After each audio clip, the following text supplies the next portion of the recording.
Okay, we're live. Hello, ladies and gentlemen. I have a guest here named Monetary. I'm gonna ask him a question about post-Keynesian economics and their stances and their positions and their growth theory, like gay econ stuff. So you want to introduce yourself? Yeah, I'm Monarchy.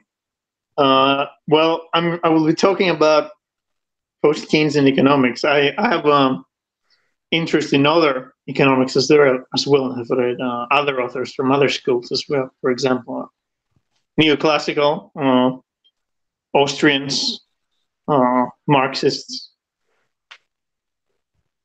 So you sort of just mostly agree with post-Keynesians on their critiques of the neoclassical and the Austrian school.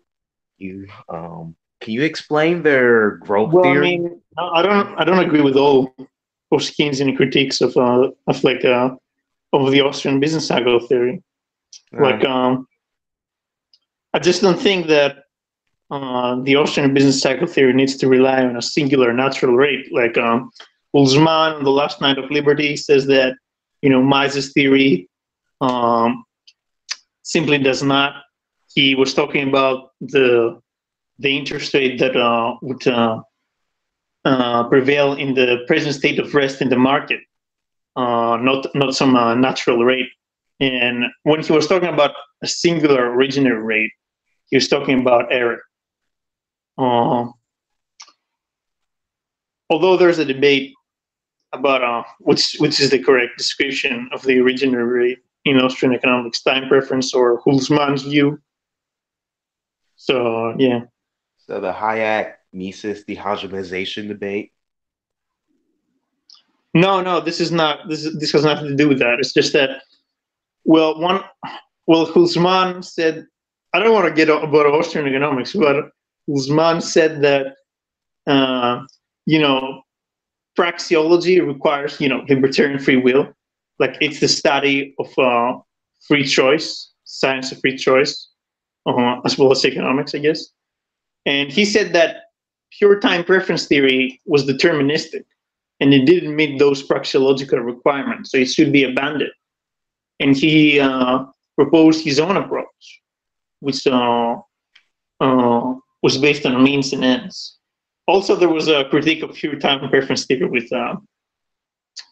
by Murphy, saying that while we're not in era in evenly rotating economy, people will just prefer future goods to current goods more, which would mean there's a negative original rate of interest. Uh, so they would have it's possible they'll have the opposite valuation than the time preference theory of the interest rate requires them to have. So that would be like, form of invalidation theory. So those are the two criticisms, like of the pure time preference theory. Hmm. Okay. So just I mean, on post Keynesian economics, like can you just explain to me Caldor's trade growth theory to me?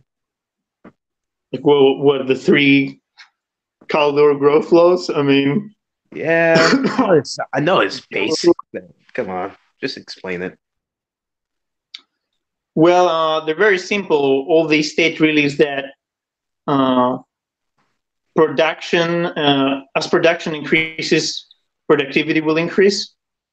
Like, And this is because I'm explaining the three Caldor growth laws, okay, which do not, you don't need to be a post Keynesian to accept them. And really, what makes them post Keynesian is the line of causality you think goes between productivity and growth, and if it's supply led or demand led, productivity is supply led, demand led. That's what John McCombie stresses a lot in the literature. But basically, they're very simple.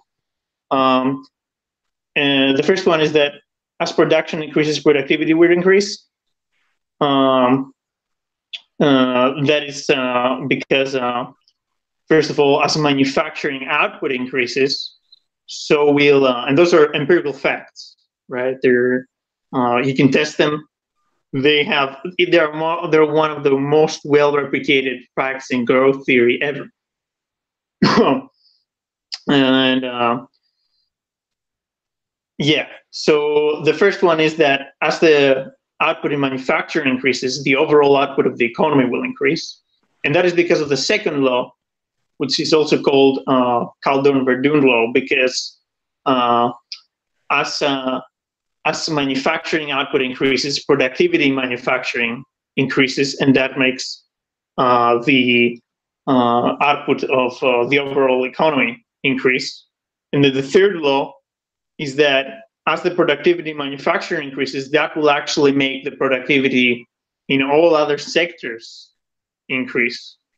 That is because as the manufacturing sector grows, labor from other sectors, such as the agricultural sector, will go to manufacturing. Like a lot of labor will be transferred to manufacturing, and that supposedly will allow a lot of sectors that have decreasing returns start having increasing returns, like manufacturing.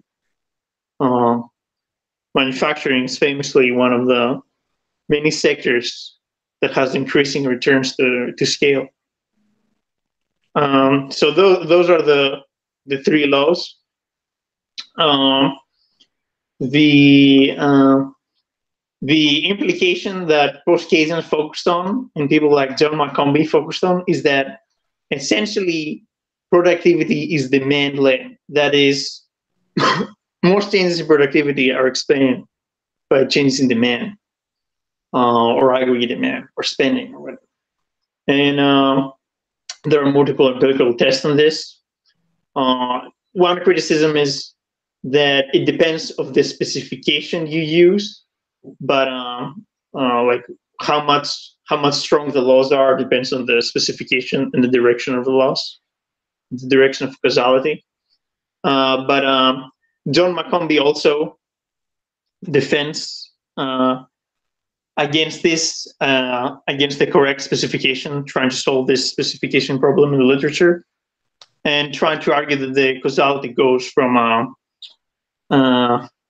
demand to productivity. I have a quote which it's a simple quote, but just to state the magnitude, right, of the empirical research that has been done into this, and which has been accumulated by John McCombie. Let me just find the quote. Okay. There's a fourth law, but that follows also, that has been added. It's called Thurwell's law. We'll talk about that into a bit, and we'll talk about that in a bit. Okay. Well, let me just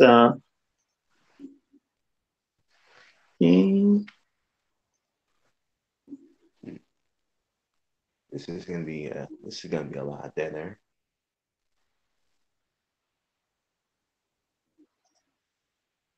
I guess I have to send you all these papers later, to be honest. Post them in the description or something. Yeah, I will. Just just do your thing. Just do your thing after it's done. The most comprehensive study of the Kaldor-Verdun effect, which captures the impact of demand on productivity growth, is McCombie, Pugno, and Storo 2002, who review 80 empirical studies and conclude that the overwhelming majority of these studies, irrespective of differences in econometric methods and data employed, find a causal link from demand growth to productivity growth. Table 1 lists 10 more recent studies which confirm McCombie's conclusion. This is from a paper called Wage-Led or Profit-Led Supply by Server-Storm and Nastapad. And I have some papers of my own besides that are also by McCombie that also indicate as such. Let me find it.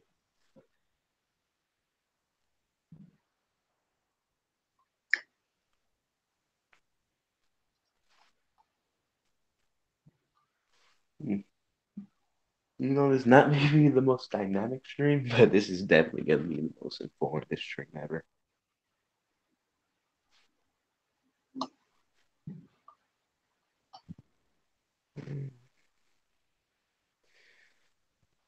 Yes. Actually, I'll send the other papers later. But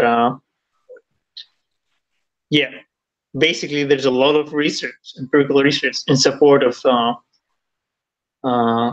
Kaldor's growth law, the second law, and specifically a causality going from demand growth to productivity growth. So And those are the three Kaldor growth laws. Basically, they emphasize the fact that there's endogenous technical change that is it doesn't just happen due to reasons, due to supply shocks, for example, things that are outside the economy. They actually productivity actually responds to endogenous economic variables, and specifically things like aggregate demand. We one can contrast it with technological change in the Harvard growth model of the Solo Swan model that is exogenous. Sorry. Now, of course, the mainstream literature has also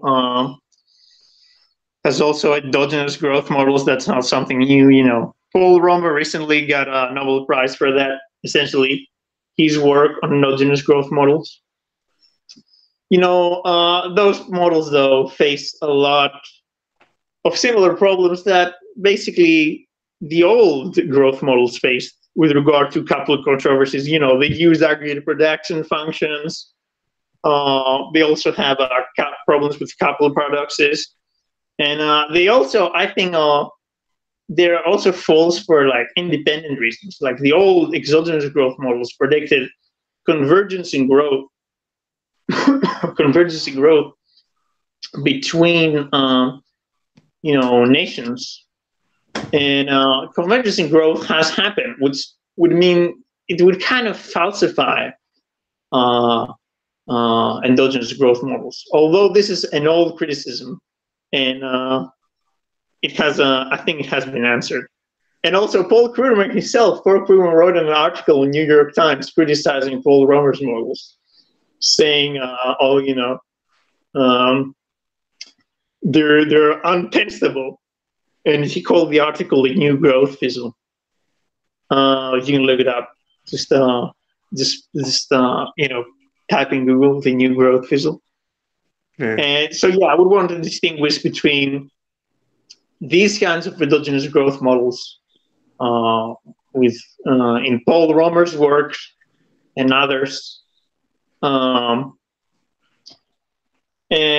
with the kind of the growth models that Kaldor was talking about, and Kaldorian growth models and post-Keynesian growth models, because they face different problems and are different.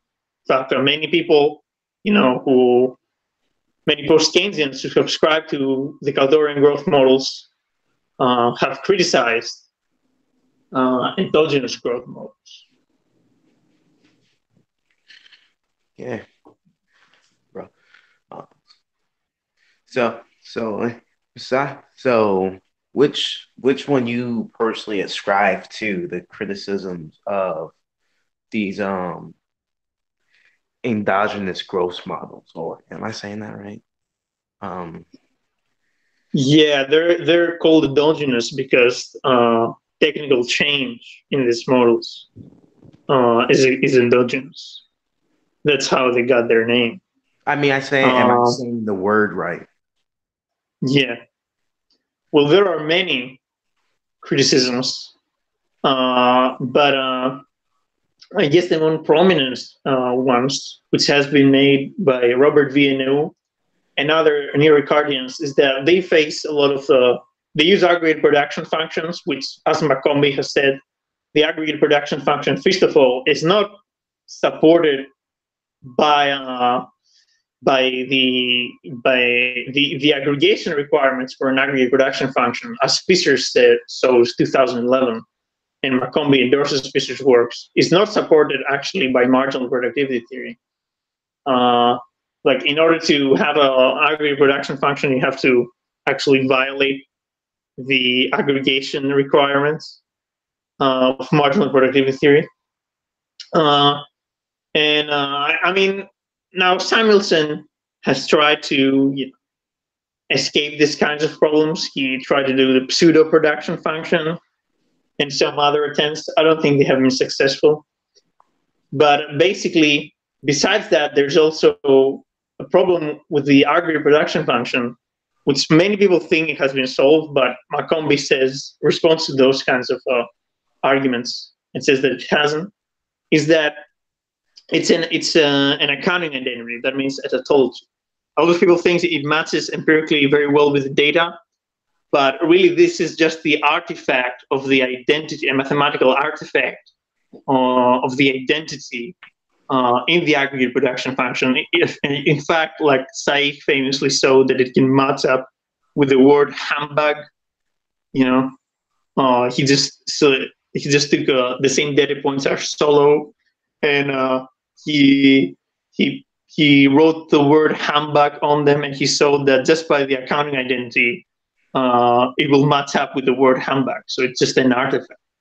Macombi shows that so many empirical papers that they rely on those results, are actually just don't find anything that describes the underlying nature, of the economy. They just, the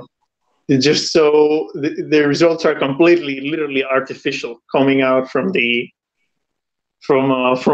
mathematics of the aggregate production function, not anything that tells us about the nature of the economy.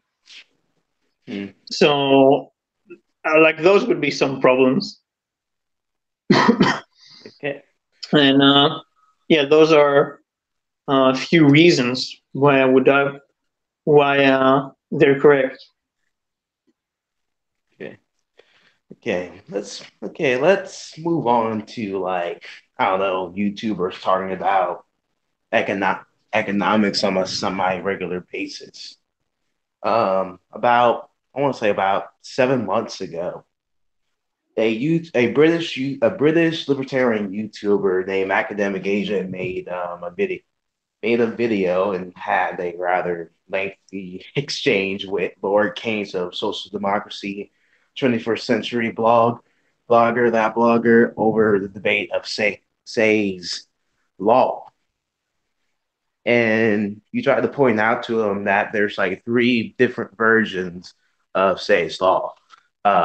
One, if my memory is Say's identity, Say's equality, and I forgot what the third one was. Say's principle. Yeah. So, there's also different versions of Say's principle. So we should point that out. There's Hat's version, and Clower's, and Axel's version. And all the people don't know this. They should.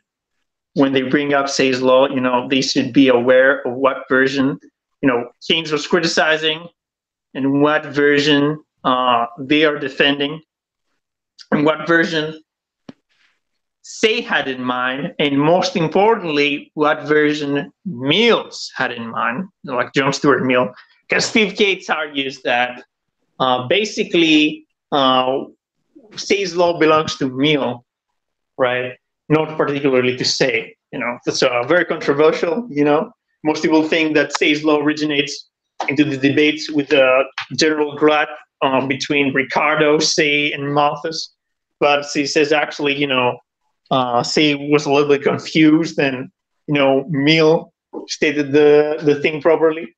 Hat, of course, goes with what Say actually said. But let's try to put these things like in order, right?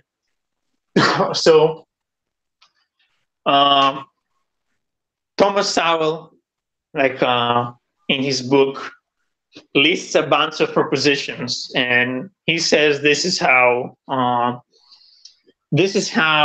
the old classical economists thought about Say's law, Say's identity. And these propositions represent Say's identity, which is the most popular version. And that version says that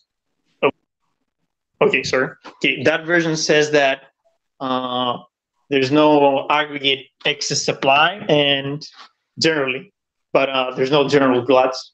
But it also states a few other propositions, such as people don't hoard for a long amount of time, like savings drive growth. This says identity has been questioned, first of all, not by just Keynesians, but by the people that try to actually represent what Say thought. Because there is a part in Say where it is told that hoarding can cause a crisis. So that would mean, this a general glut. And Baumol says that, this is contrary to what Say said. So we should actually adhere to Say's equality, which says that, okay, gluts do occur due to hoarding, but in the long run, there are equilibrating forces that make Say's identity hold. And this supposedly is to be what Say thought. Now, of course, people like Hutt, who has done a lot of work on Say's law, would disagree with this and would say, no, he did not Say did not have, did not think of anything of like, did not think his law relied on things like price flexibility, right? Because when Baumol has thinks when Baumol thinks about the equilibrating forces that make Say's identity hold in the long run, he lists price flexibility as one of them, and his version of Say's law is that essentially. Can I actually start something? Because I kind of lost my notes. Wait a second.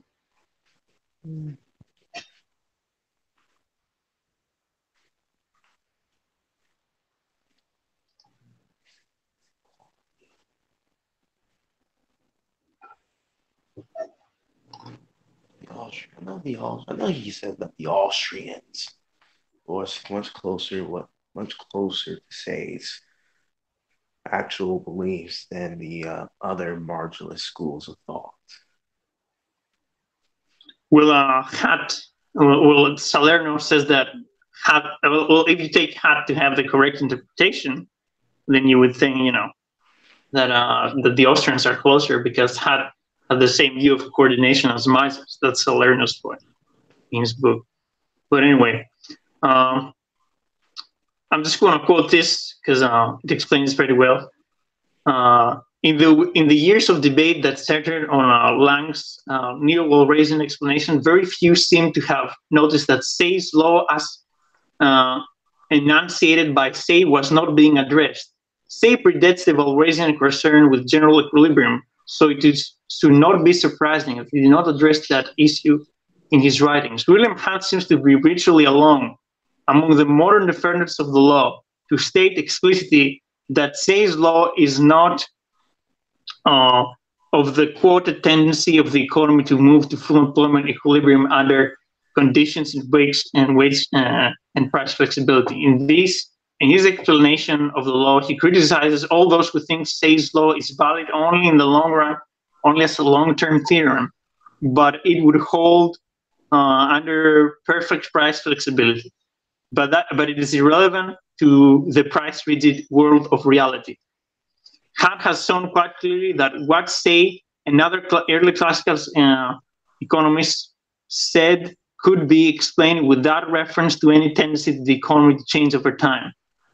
The difference between Hutt's view and of the neoclassical economists can be seen very simple from an example he used that is quite similar to our discussion of supplying fruits and nuts in the marketplace.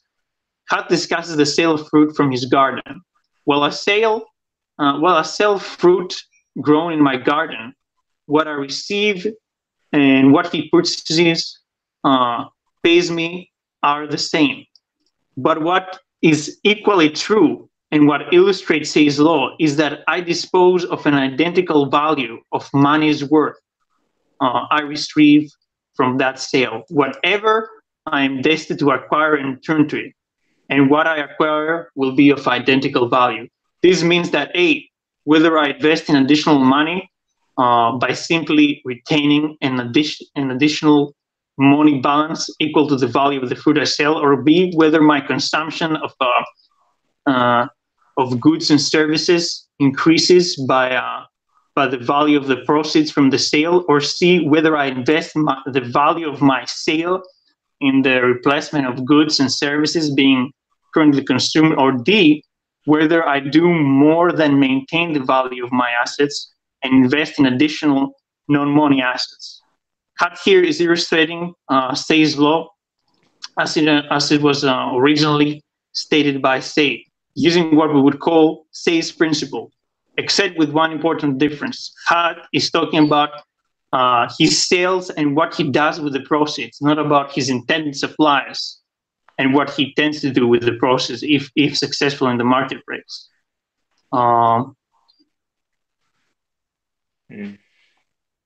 Say's law of the markets, on the other hand, is that each sale at a moment of sale becomes a source of demand for competing for some competing thing elsewhere in the economy. The money's worth of sales dictates the money worth of demands. Yeah, so that is Say's principle, that the money's worth of sales dictates the money's worth of demands. And when essentially when I sell something, when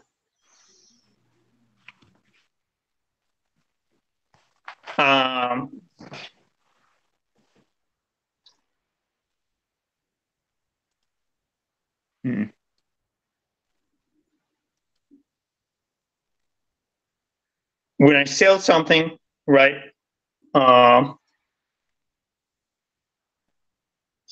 I dispose an identical value of money's worth of what I receive, right? And that is actually true. I mean, accountically true. It's just tautologically true. And Ivan C. Johnson, the guy I'm quoting here, he shows it through tables that this has to be the case. And another thing is, if this is true, then what are the implications for things like, price rigidities and wage rigidities and unemployment? Because the neo-Keynesian explanation, right, tells us that, well, if we have not flexible prices and not flexible wages, or stickiness in wages and prices, then the result will be unemployment. But this will be the result of a fall in aggregate demand. Now, of course, in this principle, in this Say's principle, right? Yeah, I mean, of course, stickiness can create unemployment, right? But it's not going to be the result of a fall in aggregate demand. And Ivan C. Johnson says, if there is unemployment in the labor market, there is an excess supply of labor. The static view of Say's law explains that this is so because of wage rigidities. But these rigidities are not caused by deficient aggregate demand for goods and services, as the Keynesians hold, but are the result of suppliers of labor not pricing the services to sell.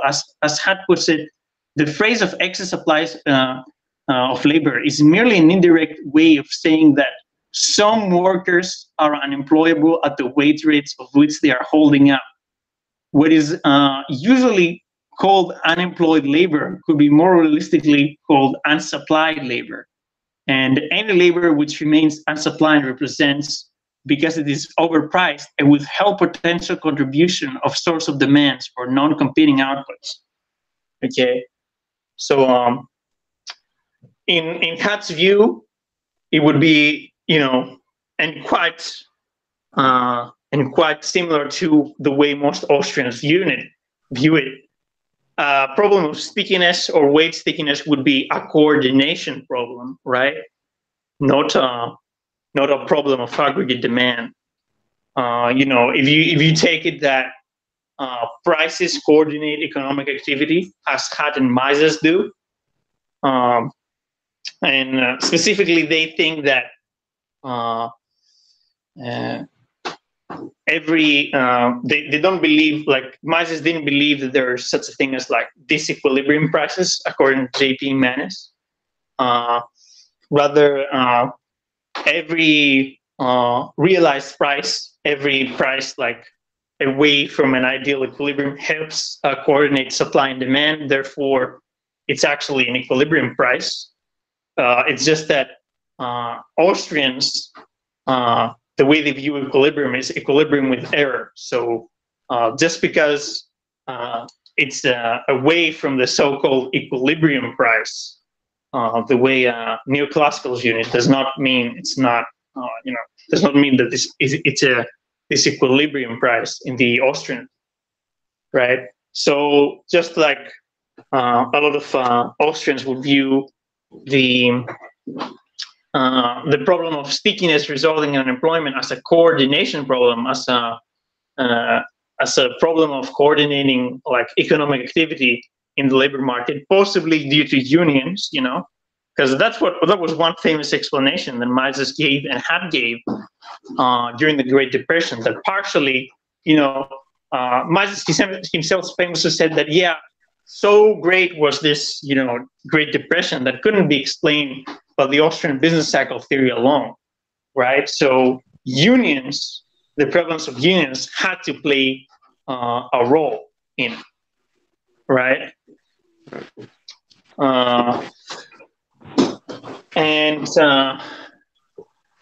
Yeah, that's the Say's principle, at least the way Hart views it.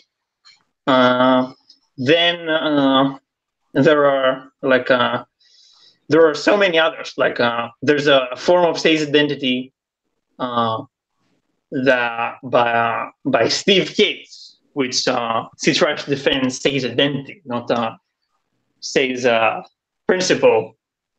And basically, most defenses, most of people that try to defend like Say's law online, I see them say something similar, like Say says. Say says that basically value creating supply constitutes demand. That's her version, and she takes it from Mill, and she distinguishes between productive and unproductive labor and productive and unproductive consumption. Again, she redefines savings as not as a flow of like money or monetary savings. She views savings Steve Gates is a man, but Steve Gates views savings as a form of stock of capital. So by definition, savings is investment. So when savings increase, so does investment, because capital expenditure increases when savings increase, because in her view, savings is a stock of real of capital, for example, and other things of capital goods. So if we take it that real investment is investment, in capital goods, and they increase, then real savings will increase too. So she would say that that the view of savings that Keynesians and Keynes imposed on the classicals were just mistaken, and they just viewed savings in a completely different way than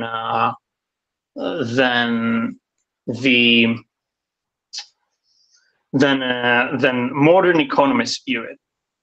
And Another defense of Say's identity is by Rothbard.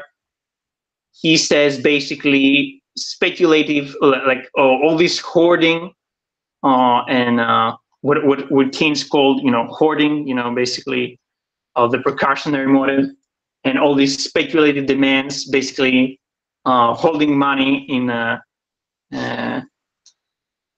asset markets, all these forms of hoarding, right, and investing in asset markets are a form of reserve demand. And if you add up all those reserve demands and contrast them with the values like aggregate supply in aggregate demand aggregate supply model, you would get Say's identity. So you would make it whole like that. He showed that this is true. So like, yeah, there's just so many defenses of so many versions, and like the Say's principle that the Say's principle that neoclassicals hold, specifically from Axel and Clower, is that while it's true that on the aggregate, right, there can be excess supply, right? There's aggregate excess supply, there are gluts, okay? And individuals' excess demands always sum up to zero. The excess demands of their planned trades will sum up to zero. And like Clower showed that this Say's principle should replace like Worlow's law, which is really also like it has also been taken to like be something similar to Say's law. And in fact, like Ivan C. Johnson says, like this is not the correct way to interpret it, or this is the way Lang interpreted it. Basically, Worlow's law says that the value of excess demands or excess supplies, sum up to zero for a specific for some specific conditions of like people are utility maximizing and stuff like that. And yeah, that's another version of like Say's law, because like the aggregate of excess demands and excess market supply sum up to zero, kind of like Say's identity. There's no aggregate excess supply. So like these are all the versions I can think of right now.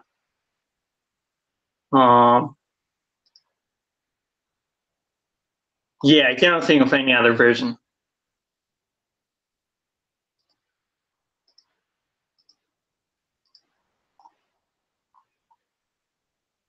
Like, what do you want me to criticize them because I'm a Keynesian, right? Hey, Voltaire. Sorry, my mic was muted. But criticize academic agent? No, not really. Or say no, not academic agent. Like, or say, I mean, just or say law. Like it's your choice if you want to present the critique of the three versions of Say's law. Well, I mean, there are three versions, right? But what I showed was that there are different defenses of the three versions, and I guess there are three categories, but there are different versions of the three categories as well, and different defenses of like the three categories. So I guess it's more than three versions actually. Because you have Rothbard's defense of Say's identity, you have Steve Cates' view of Say's identity, which comes from Mills, and actually does not come from Say. In fact, all of the things attributed to Say by people like Baumol and others have been pointed out to not be correct. And yes, he famously has said in one exchange by in comments with Steve Horwitz, where Buckley-Rosser and this role. Buckley-Rosser is a post-Keynesian economist, and this girl is an Austrian economist. She said that she basically, like he said that Steve Gates, he adheres to Mill's version of Say's law. So I guess there's Mill's version. Then I guess you could take Warlow's law to be a form of like Say's law. Then there's Say's equality from Baumol.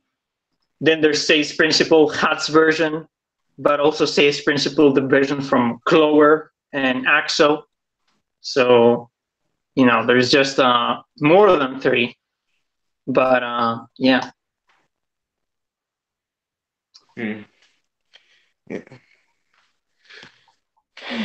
So yeah, basically, Academic Agent was saying he was confused. Like he brought up some things, like because he said some things that come from Say's identity, and I guess Lord Keynes or someone else pointed out, those are not true, and those are not true. And he said, no, like Say's law never says that. And then he kind of referred to something closer to Say's equality. And I just pointed that out. But yeah, there's a lot of confusion with people that both adhere to Say's law, whatever they think that is, and people who try to criticize it. I would say, I guess, especially by people who try to criticize it, people who think that Keynes, like, the bank Say's law, or people say, it has been a famous caricature at this point. Steve Gates has stressed it that and others, Hatch and others, that Keynes said supply creates strong demand.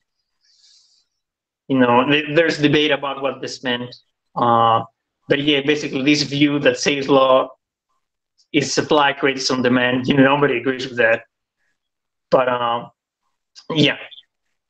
There's a lot of confusion, but there are some people that don't know about Say's law that think that this is actually correct. Like they don't know any of the defended popular versions, so they just defend that.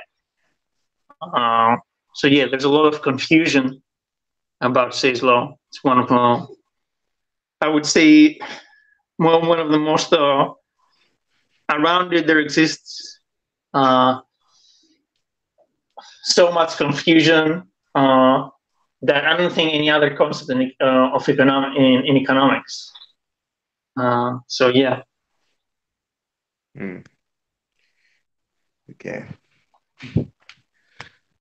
Also, other thing I want to bring up is you said to me like a few weeks earlier you have problems with Trudeau Tom's video against free trade. You said that was didn't go enough, or it was bad. Like, do you I mean, for one thing, okay. I mean, yeah, okay, he critiqued comparative advantage, and then he saw an article from the IAP Institute. I haven't gone to see how valid that article is, but it basically said, the trade deficit has costed us that million manufacturing jobs or whatever. And I mean, IAP is the institute that basically created the myth that there's some divergence between the real wage and productivity. That's a myth. They don't add benefits. If you add the benefits correctly and you adjust it by the same price index, then you don't get the divergence until 2008. Okay, so that's a myth. And actually, so yeah, basically that divergence between real wage and productivity that a lot of leftists post out, and they say, our wage is stagnated, it's a myth.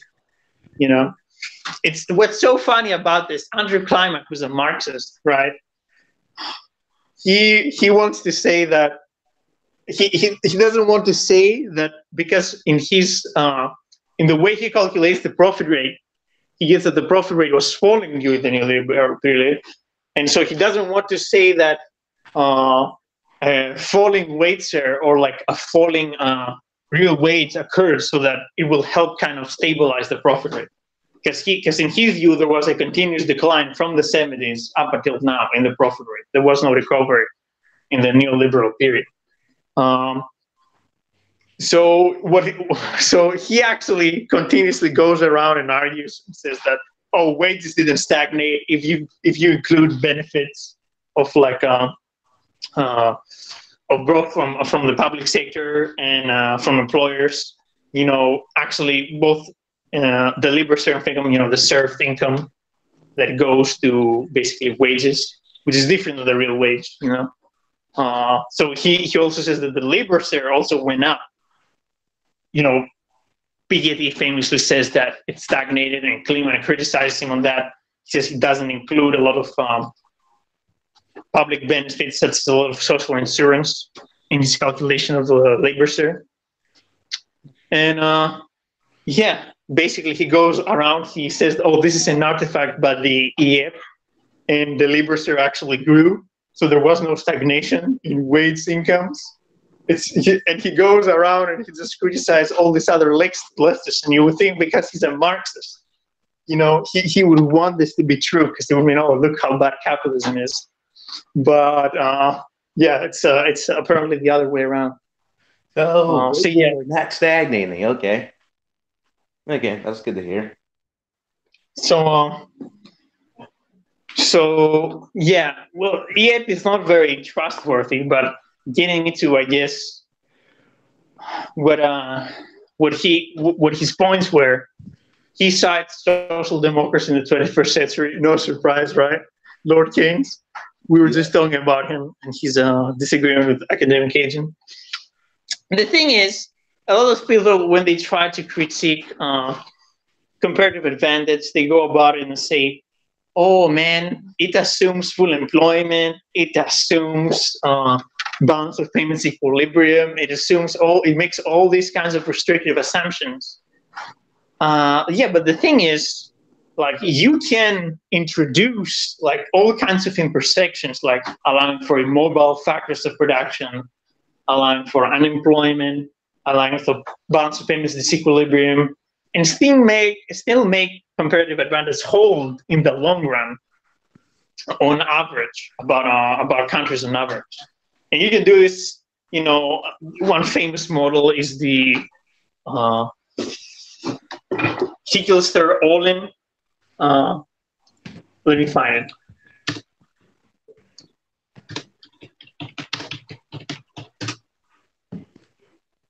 Hickelsler-Ohlin model, which is a general equilibrium model of international trade. And, Samuelson made many contributions to it. Basically, you can do this model, introduce all kinds of imperfections and make it whole. Also, there's new trade theory, which still like Krugman's model and other kinds of models, which can still make comparative advantage whole with all kinds of imperfections. So when it comes to stuff like, it assumes full employment and stuff like that, or it makes some kinds of restrictive assumptions, that is not a very good criticism. Another thing is,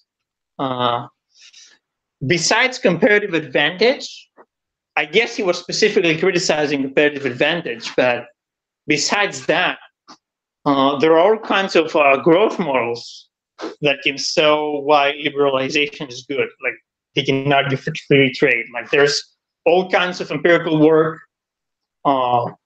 showing correlations between openness and growth, openness and productivity, openness and competition.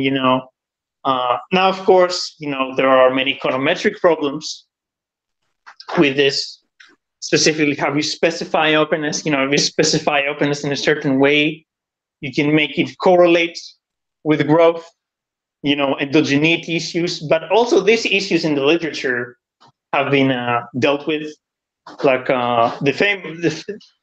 when these issues were introduced, by Roderick and Rodriguez in 2000, where they were talking about, the way you specify openness actually makes it correlate with growth.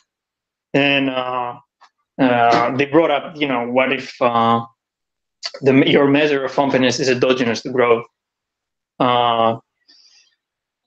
Yeah.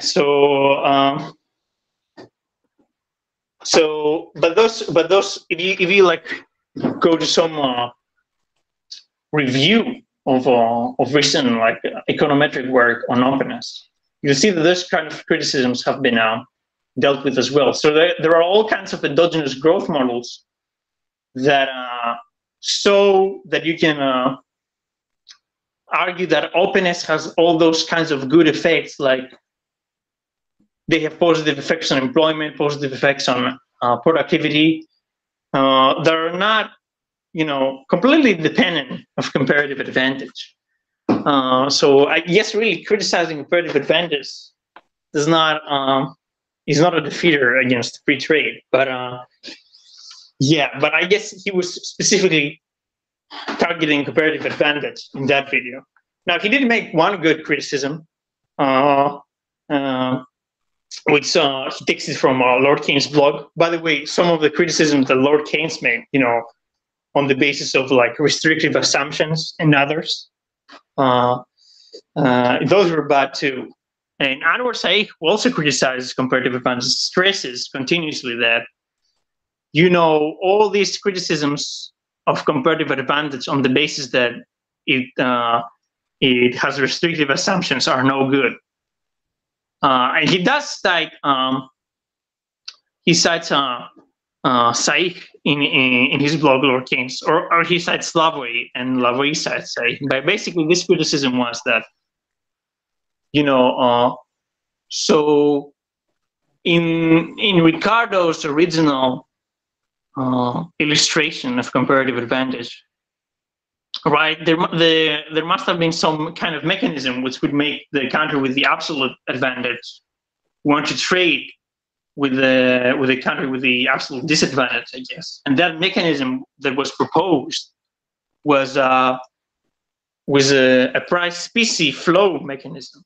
That is, so let's say I have a trade surplus and you have a trade deficit, right? I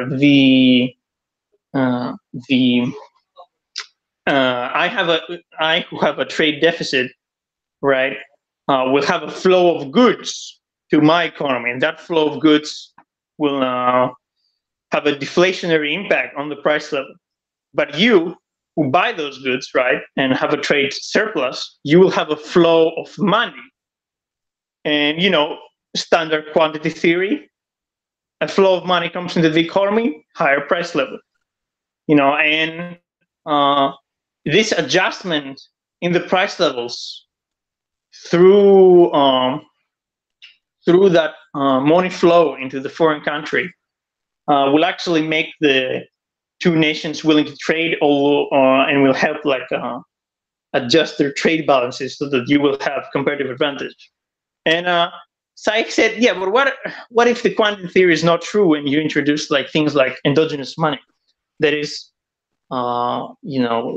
basically changes in the money supply do not cause changes in economic activity, but rather respond to changes in economic activity. And there is debate about how much of it is true. Maybe there's bidirectionality.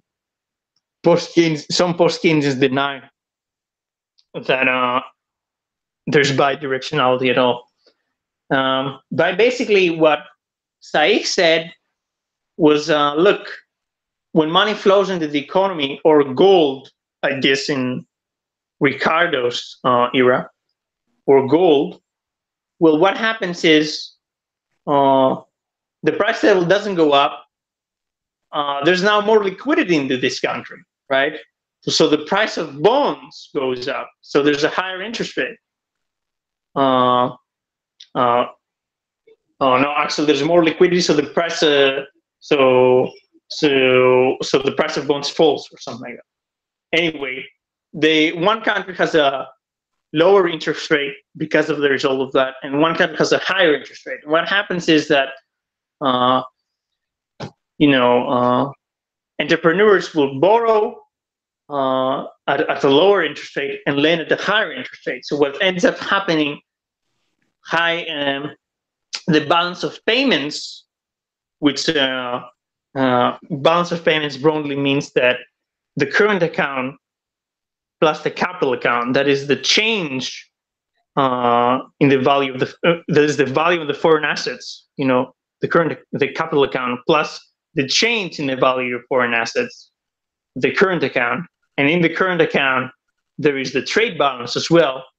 So what happens is the balance of payments stabilizes because the trade deficit will borrow from the country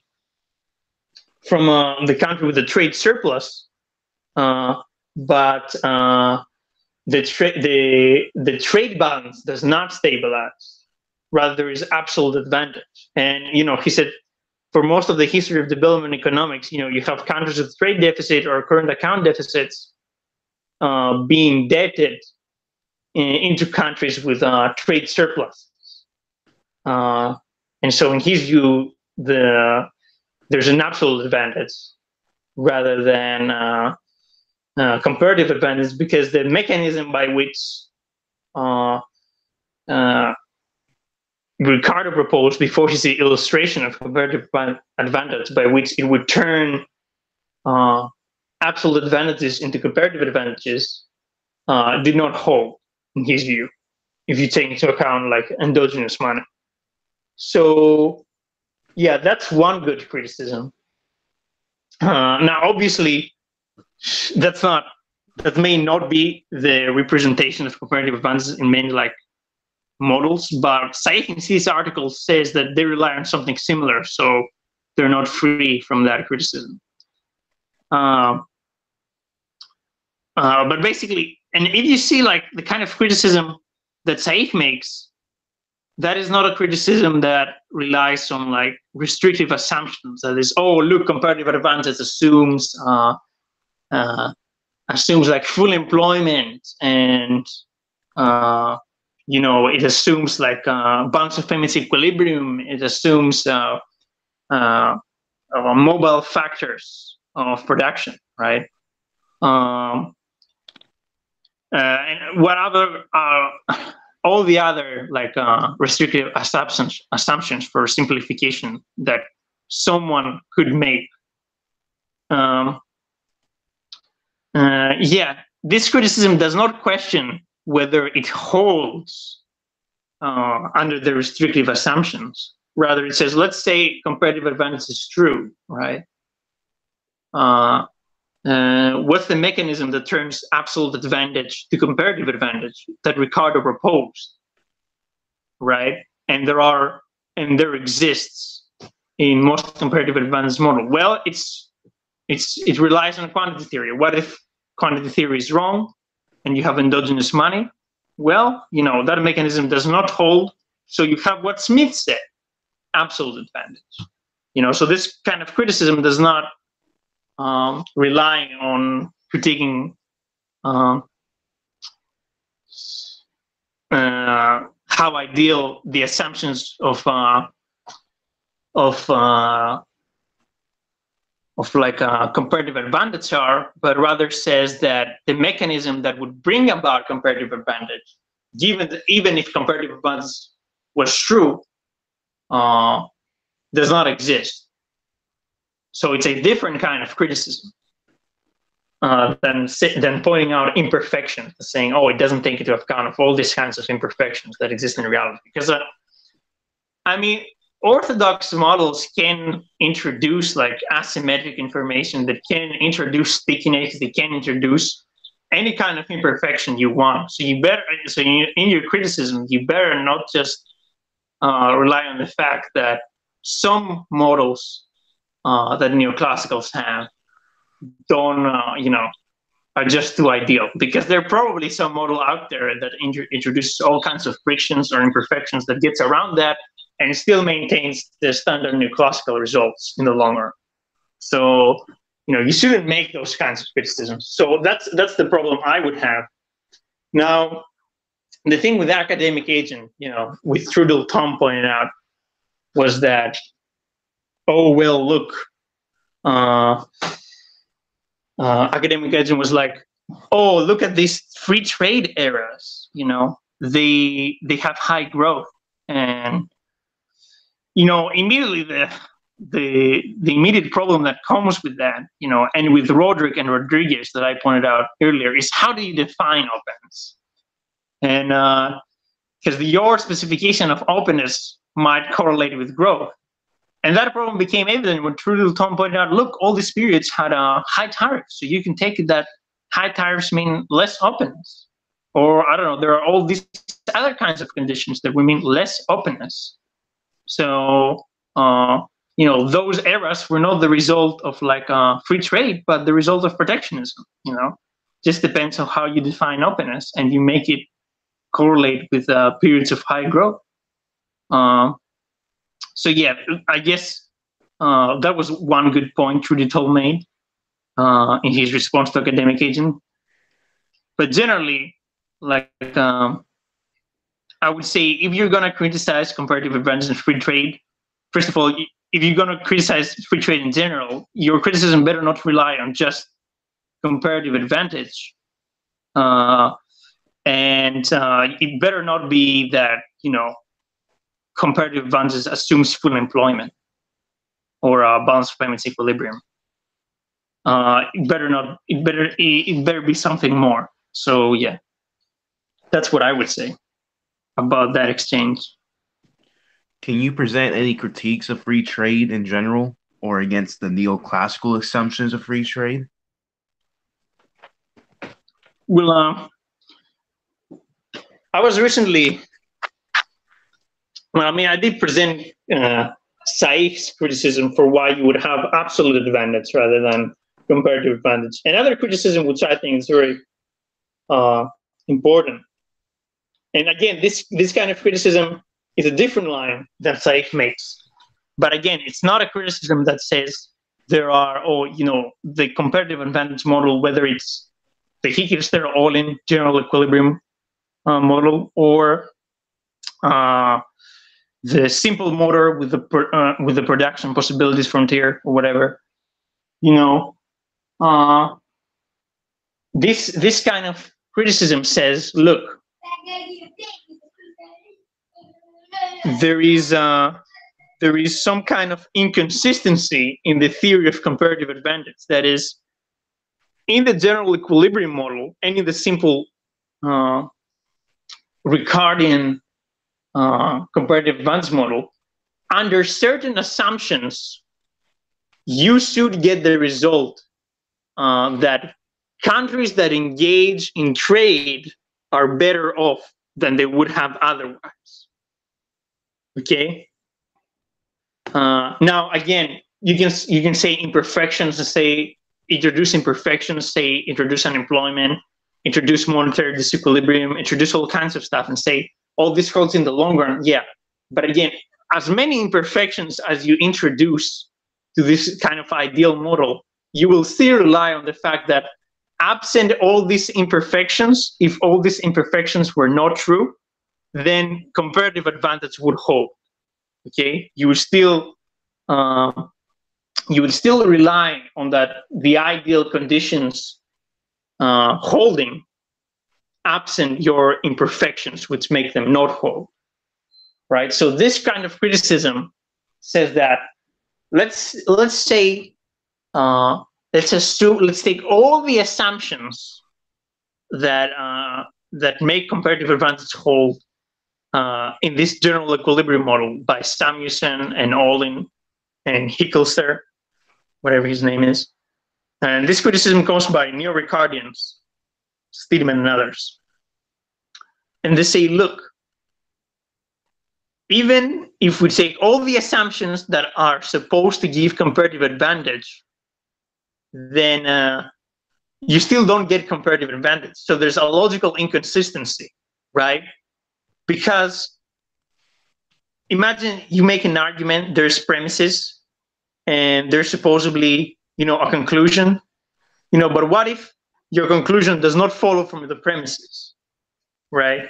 So what if you make a claim like comparative advantage holds under these conditions always, and someone comes that, look, if these conditions are true, then comparative advantage cannot hold always. So the two claims are inconsistent. And the main reason, I guess, that Steedman pointed out is that if you have a positive interest rate, positive real interest rate, that can that will get you to not have the results of comparative advantage. That is, both countries engaging in trade being better off than they would have been otherwise. And yeah, that's the criticism. Robert Vineu, you can see his blog on Thoughts on Economics. He makes that criticism. He goes it through a one commodity model with one capital good. He gets it through multiple capital goods. He replicates the criticism of Steedman through multiple models. And yeah, it's a criticism of logical inconsistency, which I would say it's much more powerful, again, than simply pointing out that restrictive assumptions in some model of comparative advantage do not hold. Now, of course, I don't know.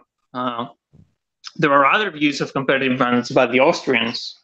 They certainly conceive it differently, not in a general equilibrium model or the way neoclassicals conceive it. So I'm not sure if this criticism by Steedman applied to them. So that should be pointed out as well. What's the Austrian view of comparative advantage? I don't know. I downloaded actually a paper recently, and I have not read it yet. But the paper's title is, can I find it?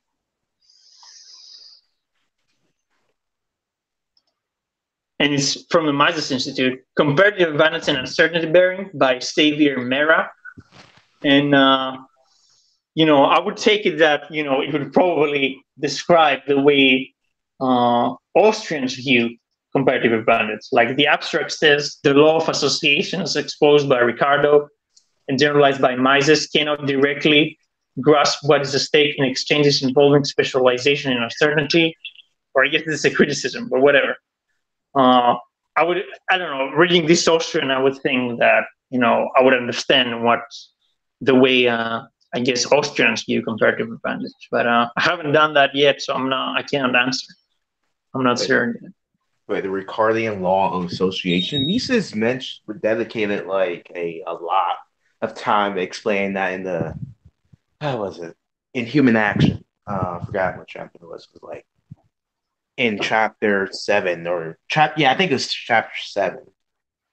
He was just basically explaining his view how civilization and the division of labor facilitates.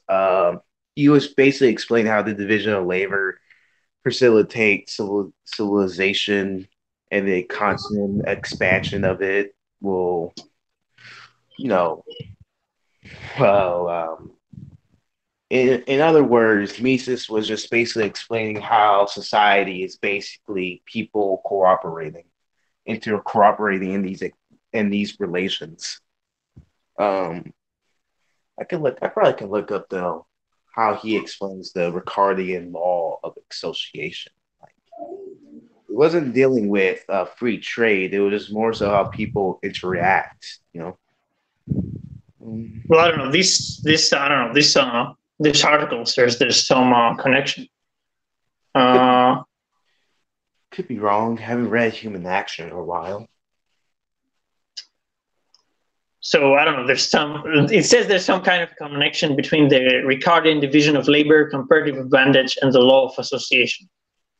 And I would take it that since this guy is Austrian, he's probably representing some Austrian view, taking into account some Austrian insights. I don't know. Miesian insights. I guess, yeah. Yeah. Let's see. We talk about Ricardo. David Ricardo comparing advantage and says The Conundrum of Say's. Someone should write a book about that, explaining the convoluted history of Say's law. I mean, I did. I'm sorry, but I'm just saying, but like, yeah, I know you I know you said it, but just all of this is just fascinating. I think we've been talking for nearly an hour or more than an hour. I think I'm gonna end the stream here. Yeah, okay, sure. Okay.